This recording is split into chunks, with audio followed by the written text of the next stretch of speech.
오늘 우리에게 주신 하나님의 말씀 욥기 27장 1절부터 23절까지 말씀입니다.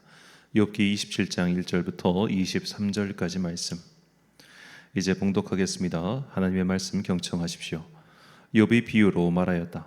내가 살아계신 하나님 앞에서 맹세한다. 그분께서 나를 공정한 판결을 받지 못하게 하시며 전능하신 분께서 나를 몹시 괴롭게 하신다. 내게 호흡이 남아있는 동안은 하나님이 내 코에 불어넣으신 숨결이 내 코에 남아있는 한 내가 입술로 결코 악한 말을 하지 않으며 내가 혀로 거짓말을 하지 않겠다. 나는 결코 너희가 옳다고 말할 수 없다. 나는 죽기까지 내 결백을 주장하겠다. 내가 의롭다고 주장하면서 끝까지 굽히지 않아도 내 평생에 양심에 거림직한 날은 없을 것이다. 내 원수들은 악한 자가 받는 대가를 받아라. 나를 대적하는 자는 악인이 받을 벌을 받아라. 하나님이 경건하지 않은 자의 생명을 끊고 그의 영혼을 불러가실 때에 그의 희망이란 과연 무엇이겠느냐? 환난이 그에게 닥칠 때에 하나님이 그의 부르짖음을 들어주시겠느냐? 그들은 전능하신 분께서 주시는 기쁨을 사모했어야 했고 그분께 기도했어야 했다. 날더러도 하나님의 응답이 얼마나 큰지 가르치라고 해보아라. 전능하신 분께서 계획하신 바를 설명하라고 해보아라. 그러나 그만두겠다. 이런 일은 너희도 이미 알고 있는 것이 아니냐? 그런데 너희는 어찌하여 그처럼 터무니없는 말을 하느냐? 하나님이 악한 자에게 주시는 벌이 무엇인지 전능하신 분께서 폭력을 행하는 자에게 주시는 벌이 무엇인지 아느냐? 비록 자손이 많다 해도 모두 전쟁에서 죽고 말 것이다. 그 자손에게는 배불리 먹을 것이 없을 것이다. 살아남은 사람은 또 역병으로 죽어 매장되니 살아남은 과부들은 기가 막혀서 울지도 못할 것이다. 돈을 셀 수도 없이 긁어 모으고 옷을 산더미처럼 쌓아 놓아도 엉뚱하게도 의로운 사람이 그 옷을 입으며 정직한 사람이 그 돈더미를 차지할 것이다. 악한 자들이 지은 집은 거미집과 같고 밭을 지키는 일꾼의 움막과 같다. 부자가 되어서 잠자리에 들지만 그것으로 마지막이다. 다음 날에 눈을 떠보면 이미 알거지가 되어 있다. 두려움이 홍수처럼 그들에게 들어닥치며 폭풍이 밤중에 그들을 쓸어갈 것이다. 동풍이 불어와서 그들을 그 살던 집에서 쓸어갈 것이다. 도망치려도 안간 힘을 써도 동쪽에서 오는 폭풍이 사정없이 불어닥쳐서 그들을 날려버릴 것이다. 도망가는 동안에 폭풍이 불어닥쳐서 무서운 파괴력으로 그들을 공포에 떨게 할 것이다. 아멘. 내 인생도 모르면서란 제목으로 하나님의 말씀 선포하겠습니다. 욥기를 읽으면서 우리는 다른 사람을 대하는 태도에 대해 깊이 생각하고 또 반성하며 자신을 돌아봐야 합니다. 그러니까 욥기가 이렇게 긴 이유는 여러 가지 이유가 있겠지만 사실상 무의미한 대화가 길어지기 때문이죠. 이런 서로의 대화를 보면서 나도 혹시 다른 사람에게 저렇게 무의미한 말을 쓸데없이 늘어놓는 것은 아닌가, 이런 것도 돌아봐야 될 겁니다. 자, 욥의 입장은 기본적으로 억울하다죠. 그가 나는 진짜 완벽한 사람인데 내가 이렇게 완벽한 나에게 왜 이런 일이 일어났지? 이래서 억울한 게 아닙니다. 자, 그도 신상 필벌을 믿습니다. 그도 자신이 완벽하진 않음을 압니다. 그러나 벌이 너무 과하다는 거예요. 하나님께서 내 인생에 아주 작은 꼬투리, 그 작은 것 실수들을 꼬투리 잡으셔서 벌을 내리신다 쳐도 이건 과하다. 이게 욥의 입장인 겁니다. 그러나 자신은 그렇게 잘못을 저지른 것은 아닌데도 엄청나게 고난을 당하고 있어요. 그래서 욥이 가지고 있던 기존의 세계관이 붕괴된 것입니다. 저지른 잘못이 10이라면 벌도 10만큼 받아야 되는데 나는 아무리 생각해도 저지른 잘못이 1도 채 안 될 것 같은데 받는 건 100이란 말이에요. 그러면 주변에 저기 잘못한 50한 사람, 저기 잘못한 5한 사람, 이게 등가가 안 맞으니까 그의 세계관이 그래서 붕괴한 겁니다. 욥의 지인들은 옛 세계관을 가지고 욥을 공격하지만 욥에게 그것은 억울한 누명에 불과했죠. 자, 이제부터 욥의 긴 항변이 시작됩니다. 그러니까 오늘 본문부터 32장까지 이 긴 5개의 장 동안 욥의 마지막 항변이에요. 그 포문은 역시 나는 억울하다라는 말로 시작합니다. 본문 2절과 4절 말씀. 나의 정당함을 물리치신 하나님, 나의 영혼을 괴롭게 하신 전능자의 사심을 두고 맹세하노니 결코 내 입술이 불의를 말하지 아니하며 내 혀가 거짓을 말하지 아니하리라. 아멘. 자, 욥은 말합니다. 나는 의로운 자다. 그리고 나는 그동안 악을 행하고 살지 않았다라고 말이죠. 기존에 했던 말을 반복합니다. 그런데 그 다음 발언이 좀 묘해요. 욥은 자신의 억울함을 항변한 뒤 그 다음에 오늘 본문 13절부터 마지막 23절까지 악인들이 받을 심판에 대해서 쭉 말을 합니다. 본문 13절과 23절 말씀. 악인이 하나님께 얻을 분깃, 포악자가 전능자에게서 받을 산업은 이것이라. 사람들은 그를 바라보며 손뼉치고 그의 처소에서 그를 비웃으리라. 자, 이 13절부터 23절에까지 이르는 악인들이 받을 심판, 이 내용을 잘 보면요, 욥이 받았던 고통의 내용과 크게 차이가 없습니다. 재산은 다 날라갔고 육체는 다 망가졌고 자식들도 다 죽었죠. 그야말로 하루아침에 인생이 바닥까지 떨어졌습니다. 나온 결과만 놓고 보면 그는 하나님의 심판을 직격으로 맞은 악인이 분명합니다. 그런데도 욥은 자신의 의로움을 항변했죠. 자, 왜 그는 이런 식으로 말을 했을까요? 아니, 그냥 그 얘기를 빼도 전혀 주장에 문제가 없는데 굳이 13절부터 23절까지 악인들이 받을 심판을 쭉 이야기를 했는데 그 심판의 외형은 적어도 자신이 받고 있는 고통과 똑같다 이 말이에요. 그러면은 그 말만 딱 놓고 보면은 지가 지 잘못을 인정하네, 이런 말 듣기 딱 십상이라는 겁니다.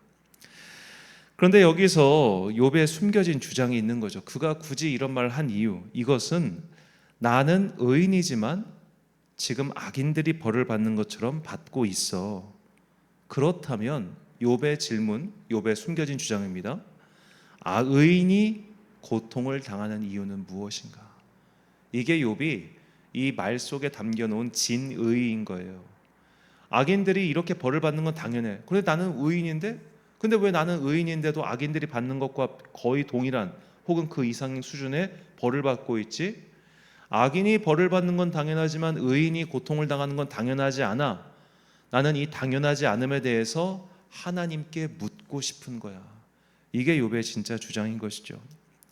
처음부터 욥과 지인들의 대화가 서로 평행성을 긋고 있는 것은 두 집단 사이의 세계관이 다르기 때문이라고 말씀드렸죠. 욥의 지인들은 신상 필번, 악인은 고통을 받아야 되고 의인은 평강을 얻을 것이며 그러므로 고난당하고 있는 자들은 악인이란 주장인 겁니다. 그러니까 이들은 결과를 보고 원인을 갖다 맞추는 사람들이고요, 욥의 세계관은 이제 변화된 세계관이죠. 의인도 고난을 당할 수 있다. 결과만 보고서 원인을 짐작해서는 안 된다라는 겁니다. 자, 우리는 이 결과로 원인을 끼워 맞추는 식으로 해석하는 것, 이거 생각해 봐야 되는 겁니다. 자, 예를 들어 누가 폐암에 걸렸습니다. 그가 담배를 폈기 때문에 폐암에 걸린 것일까요? 그렇지 않죠. 폐암 걸린 분들 중에 담배 안 피는 분들 많습니다. 누가 간암에 걸렸다 칩시다. 그가 술 마셔서 간암에 걸렸겠습니까? 술 안 마시는 사람들 중에도 간암 걸리는 사람 많습니다. 한 질병에 대해서 원인이 다양하죠. 우리 이거 알고 있습니다. 그런데 마치 어떤 사람이 누군가의 인생을 판단함에 있어서 그 나타난 결과만 보고 네가 그런 걸 당한 거 보니까 너 그렇게 살았구만, 이렇게 말하는 것은 옳지 않다는 겁니다. 예를 들어 이제 돌아가신 분이지만 유명한 그 사랑의 교회 오카는 목사님이 말년에 폐암으로 돌아가셨어요.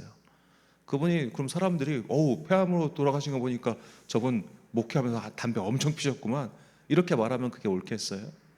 자, 우리가 그렇게 원인만 보고 그 결과만 보고서 원인을 추정해서 맞추는 것은 이런 오류를 발생시킬 수 있다는 겁니다.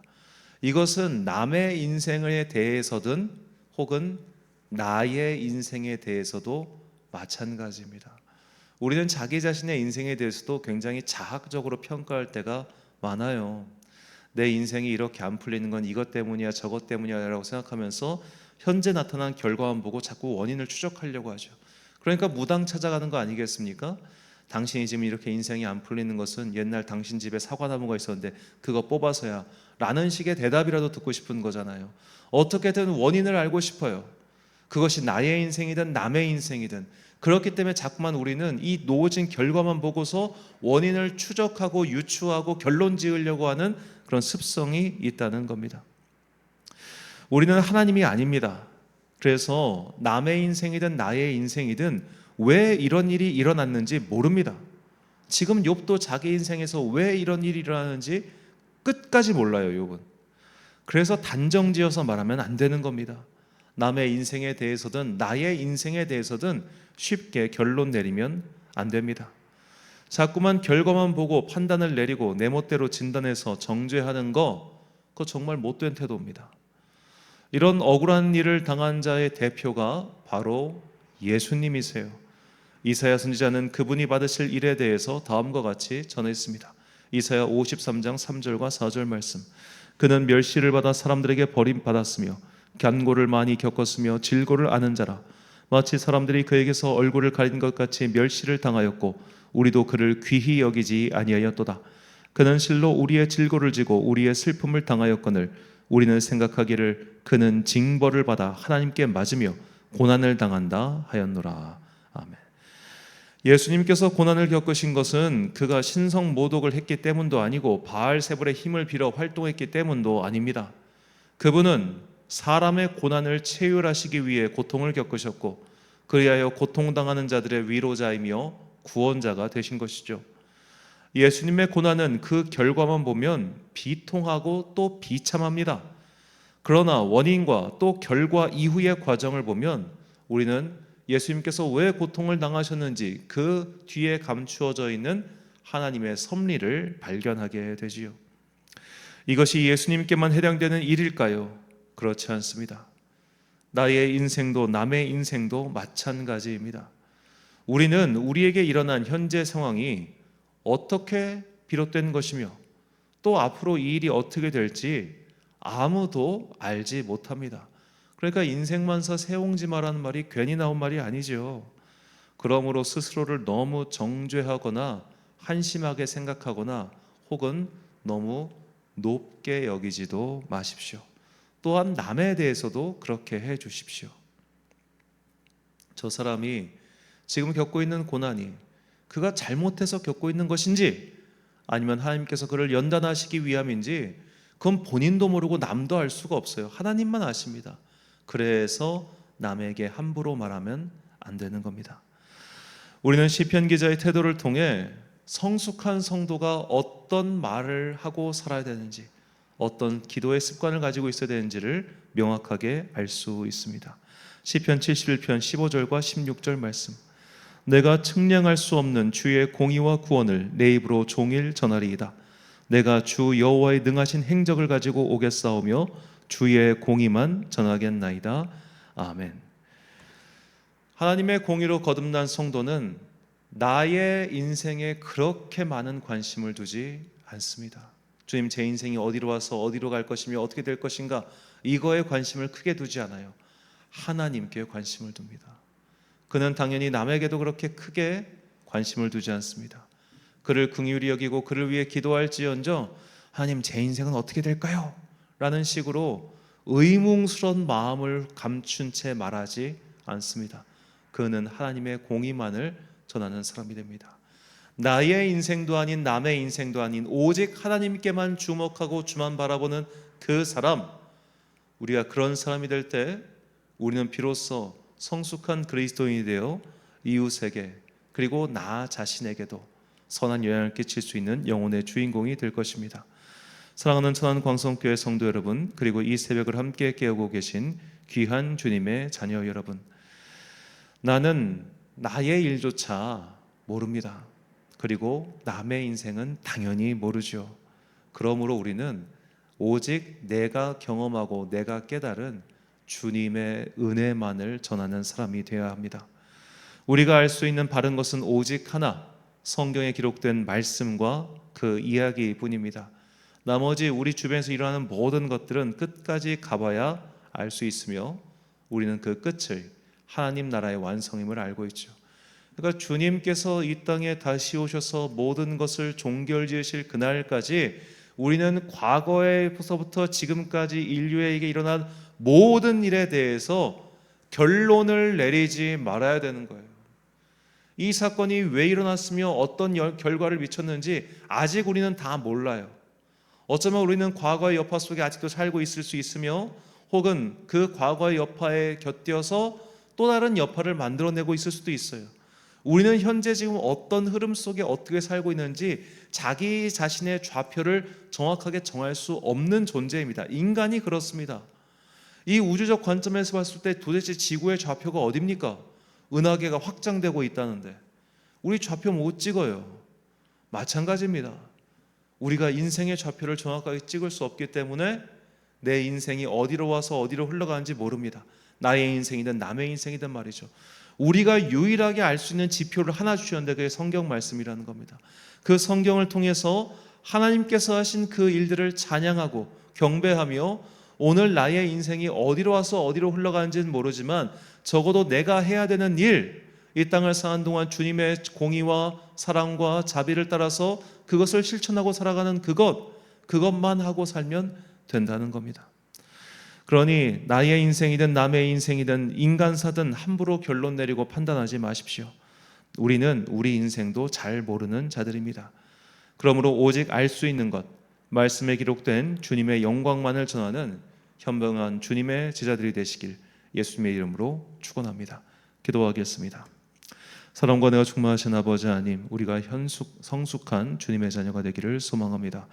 오직 성경에 기록된 주님을 찬양하고 영광 돌린 일에만 집중하고 나의 인생의 문제 혹은 남의 인생의 문제에 함몰되어서 그렇게 쓸데없는 말을 내뱉고 사는 그런 인생 살지 않도록 주여 은총 베풀어 주옵소서. 날씨가 무척 더워지는 여름의 중간입니다. 올여름을 버틸 수 있도록 우리에게 성령 충만한 은혜를 내려주시고 낮에 해를 먹는 구름기 등을 보내주사 특별히 바깥에서 일하는 주의 자녀들이 더위에 지치지 아니하도록 주여 그들을 안위하여 주옵소서. 오늘 하루도 참 좋으신 우리 주님의 은총과 평강이 모든 주의 자녀들과 함께 하시기를 간절히 소망하오며 이 모든 말씀 우리 구주 예수 그리스도의 이름으로 기도드립니다. 아멘. 오늘의 기도 제목입니다.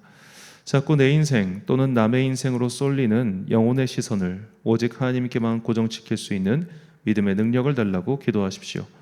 그때야 비로소 우리는 쓸데없는 말로 인생을 낭비하거나 남에게 상처를 주지 않게 될 것입니다. 오늘 주신 기도의 제목 가지고 기도와 묵상에 힘쓰는 하루 되시길 바랍니다. 기도하겠습니다.